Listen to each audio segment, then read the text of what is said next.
ഈ ആസാമിലെ ബർമാറ എന്ന് പറഞ്ഞിട്ടില്ല ഈ ഒരു ഗ്രാമത്തിലെ കുറച്ച് വീടുകളെ കാഴ്ച ഞാൻ കാണിച്ചിട്ട് നോക്കി. ഇവിടുത്തെ വീടുകൾ എന്ന് പറഞ്ഞാൽ കോമൺ ആയിട്ട് ഇവർ ഇതുപോലത്തെ ഷീറ്റാണ് കേട്ടോ യൂസ് ചെയ്യുന്നത്.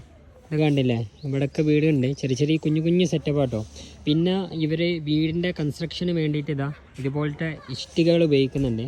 പക്ഷേങ്കിൽ സത്യം പറഞ്ഞാൽ ഇവിടുത്തെ ഇഷ്ടിക എന്ന് പറഞ്ഞാൽ ഭയങ്കര എക്സ്പെൻസീവാണ്. എത്ര വരുന്നുണ്ട് എക്സ്പെൻസീവ് എന്ന് പറയുമ്പോൾ?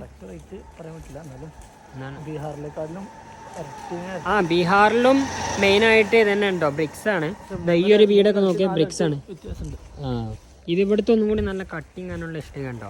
കംപ്ലീറ്റ് വീടുകളൊക്കെ അങ്ങനെ തന്നെയാണ്, ചെറിയ ചെറിയ കുഞ്ഞു കുഞ്ഞു വേലികളൊക്കെ കെട്ടിയിട്ട് കുട്ടികളെല്ലാവരും ഇതേപോലെ സൈക്കിളാട്ടോ. സൈക്കിള് ഇവർ 8 വരെ പഠിച്ച് ഇവർ പൂർത്തിയാക്കുകയാണെന്നുണ്ടെങ്കിൽ ഗവൺമെൻറ്റിൻ്റെ കീഴിൽ ഇതുപോലത്തെ ഒരു സൈക്കിൾ കിട്ടും. അതുകൊണ്ട് ഇവർക്ക് ആവശ്യം കേട്ടോ. ഓക്കെ, ഇതൊക്കെ മീൻ വളർത്തുന്ന ഓരോ കുളങ്ങളാണ്. കണ്ടില്ല, വറ്റിച്ചിട്ട് ഇവർ മീൻ പിടിക്കും ഇവിടുന്ന്.